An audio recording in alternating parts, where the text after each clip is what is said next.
Now let's create a calculated member that's part of a dimension. We're going to add a new calculated member just as we have always, and we'll give it a name called Other Products.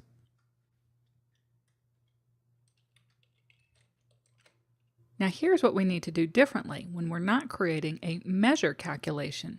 We need to select the parent hierarchy, which in this case will be product and then category.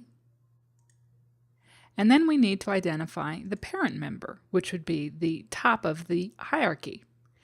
Now, if you get a message like this that says error retrieving children, that just means that you need to click the reconnect button here to have the metadata read by the designer. And then when you click the change button, you'll see the all member.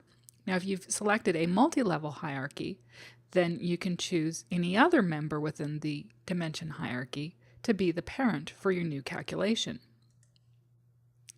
Now we're ready for the expression. Here I'm going to use the aggregate function. This is one of the statistical functions that we have available.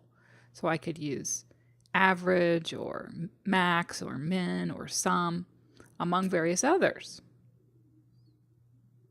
When we point to aggregate, we see that it takes a set as the first argument and then optionally takes a numeric expression as the second argument.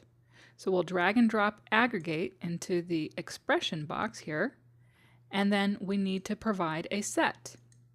We're going to ignore the numeric expression because we want analysis services to use whatever measures happen to be in our query or in the browser. So we will not set the numeric expression explicitly.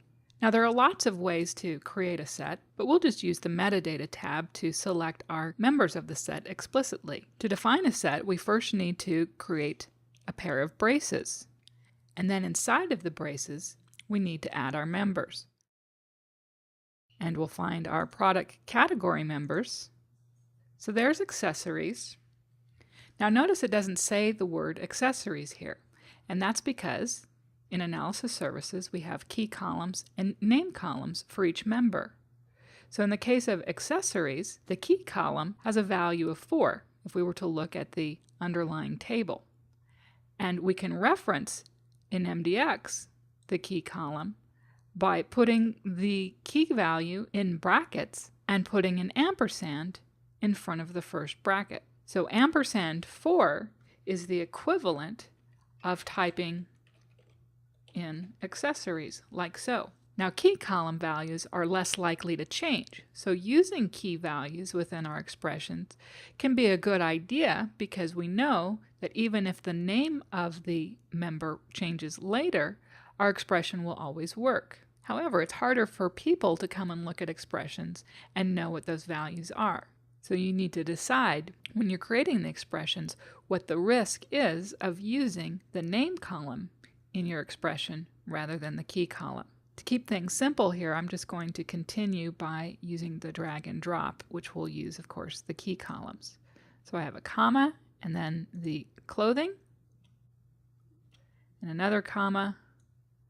We'll add in components.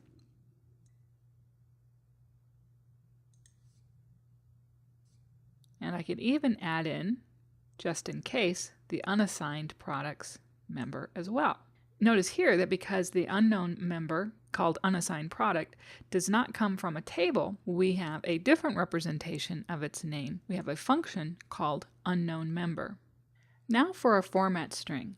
We need to accommodate the fact that we have multiple kinds of measures, each of which will have a different format string requirement. So it's not just a simple matter of selecting one of the built-in format strings. Instead, we need to use a conditional expression. Now we could type that expression here directly into the format string box, but it might be a little bit difficult to read. So instead, let's switch over to the script view. And here's where we see our new calculation. So let's just add in a format string expression here, and I'll just paste it in since it's rather lengthy.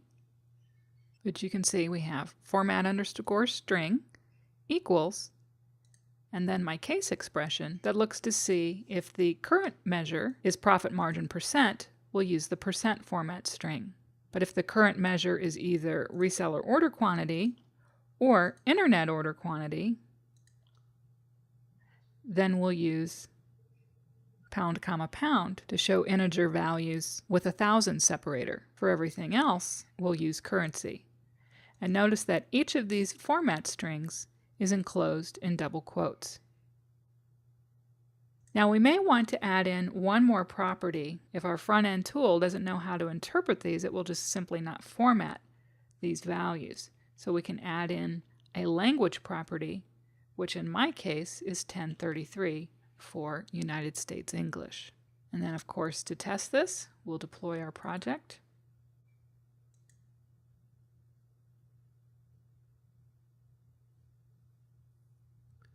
Then we can go to the browser, reconnect,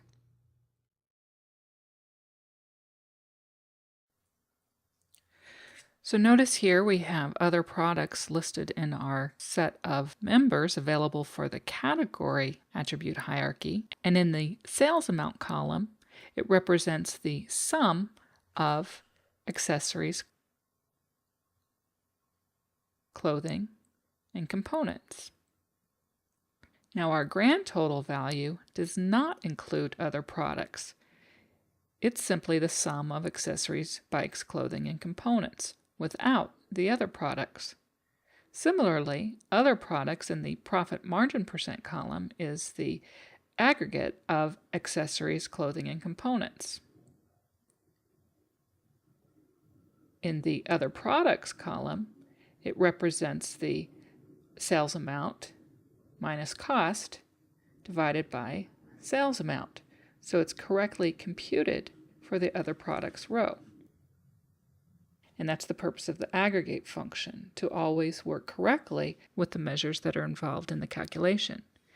And then also in the metadata tree, we can see that the other products appears with the other category members, but at least in bids, it's displayed with a special icon to indicate that it's a calculated member and not a member that's coming from our dimension table.